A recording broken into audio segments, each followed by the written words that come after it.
Hi everybody! I thought today I would read a little bit from book 1, Misty, Fairchild, and the Heart of Alignment. Today's excerpt comes from chapter 5, and it's just a bit of chapter 5. It's not the whole chapter. So this is after Misty and Melody have been sort of rescued by Adam and Jeremy and Dylan, and they're now in the Ghoulie Schoolie, and Misty has just blown up the diner with Jason Campbell and the Lees inside. So this is where we're at now. For 2 weeks, Misty and Melody had hiked from Amarillo to Comfort. They stayed as far from main thoroughfares as possible in an attempt to avoid the Brute Squad. Misty kept up her energetic shield at night to keep them invisible, but it was too draining for all the time, and she needed to give herself a rest every couple of days. Once they reached Comfort, though, neither of them knew what to do. Misty didn't even know what they were supposed to be seeking, much less where to look for it. After a lot of debate, Misty put her foot down about getting real food. Just the taste of an iced tea after so long was the most amazing experience. Sitting in that booth for the first time in a long time, she started to relax a bit. And then in walked that tall slab of what the actual hell? He came in with an even taller black guy and a younger kid, and Misty's mouth went dry. She could not tear her eyes away. If this is what she came to Comfort seeking, she'd hit the jackpot. She squirmed in her seat and tried to focus on what she was saying to Mel, and when he turned those forest green eyes on her way, she immediately switched to telepathic communication.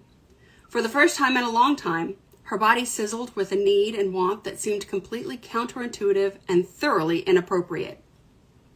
It didn't help that from the moment he looked her way, he'd locked eyes and didn't look anywhere else, even as he chatted in a low voice with the guy he came in with.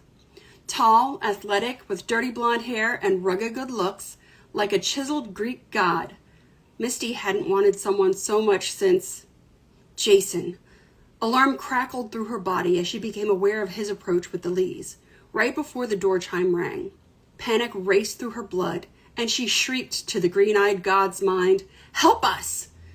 When his eyes widened briefly, she almost forgot her own terror for a moment in sheer astonishment. She really hadn't expected that to work. Now she sat so close to him that her nervous system was about to short-circuit in the close confines of the renovated school bus. A few moments of hysterical laughter with Mel had been enough to bring her back from the brink of shock and grief, but she was not okay. Not anywhere near the neighborhood of okay. And there he sat, so close she could reach out and touch him, but she couldn't do that. If she actually touched his skin, she might spontaneously combust, and her brand of combustion left a mark. Besides the levels of mistrust and suspicion rolling off him in battering waves, were more than she could deal with right now. Seething anger swirled with desire in a heady cocktail that made it difficult to think straight.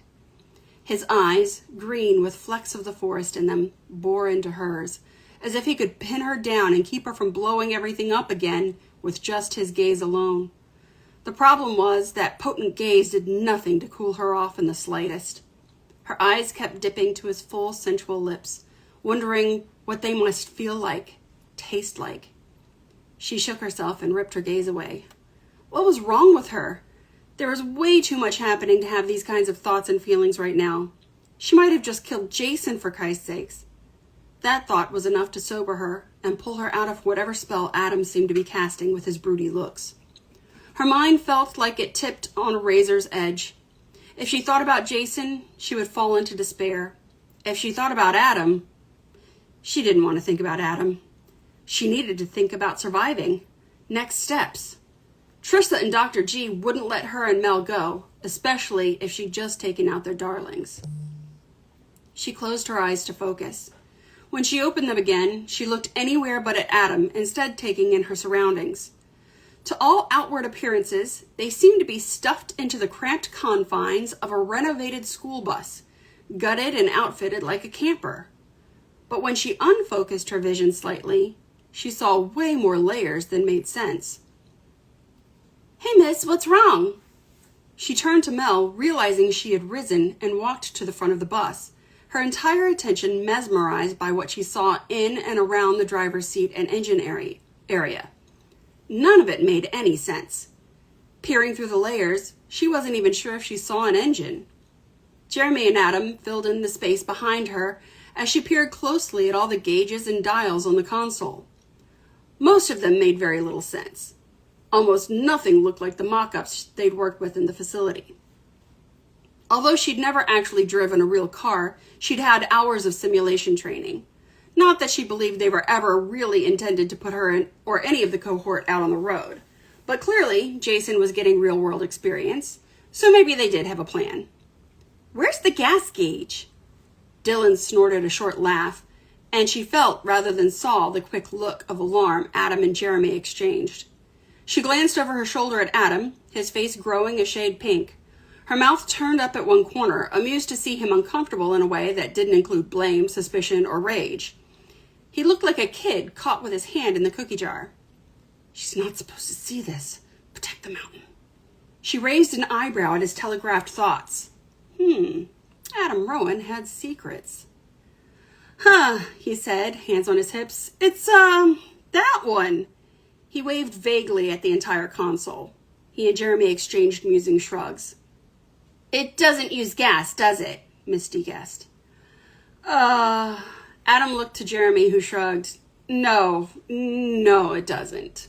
The flush on his cheeks grew deeper, and he gestured for her to come away. "Is it electric?" asked Mel.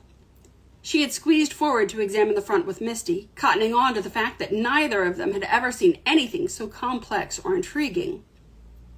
In the last 5 years, they'd been exposed to some really high-tech gadgetry as part of their training, but nothing they'd seen came close to this. Misty felt like she was looking at alien tech. It didn't look like any Earth technology she'd ever seen. Adam fidgeted and reached for her, but stopped just short of taking her arm, instead curling his fingers back. "Who wants more tea?" he asked, a little too loud, a desperate edge to his voice. "It's, complicated," Jeremy said in answer to Mel's question. He angled his massive bulk to hedge Misty and Mel away from the console. "Our dads did some tinkering and rebuilt it themselves. Honestly, we really don't understand all of it." He gave a nervous chuckle and pressed his arms forward to usher them away. "Come on back. Let's open her up." Misty and Mel allowed the boys to guide them further back into the schoolie. Jeremy seemed a little more sanguine about their curiosity, but Adam was clearly sweating bullets. He kept shooting little looks at Misty that sent goosebumps over her flesh. The urge to lick him was disconcertingly overwhelming. Jeremy reached his long arm behind him to the console once the girls were back to the futon and flipped a switch. When Jeremy suggested they open her up, Misty was unprepared for the magical unfolding puzzle box that a few buttons and levers revealed. She had been surprised when a behemoth like Jeremy had been able to fit standing up inside even a modified school bus. But this was even more shocking to see just how much room was available. She unfocused her gaze to peer into the walls and mechanisms, but was again stunned to discover there was more to see than even her sight could perceive. It was like gears within gears, continually unfolding and unwinding, pulling space where there had been none. She blinked and stared in astonishment at Mel. Back at the facility, Melody had been a crack with the puzzles, always the fastest in the cohort.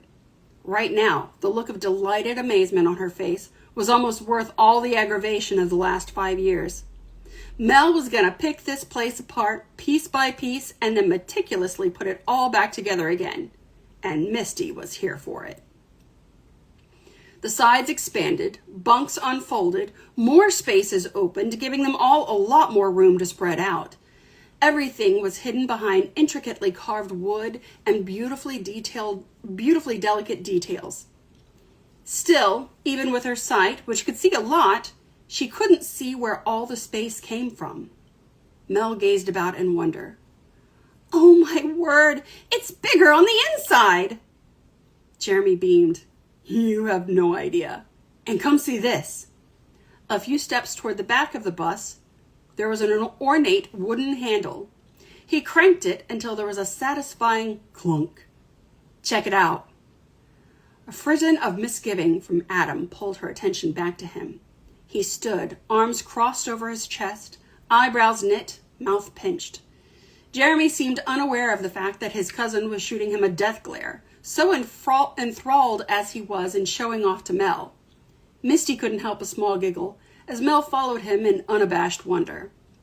Adam's face turned to hers with a sudden ferocity, his scowl deepening.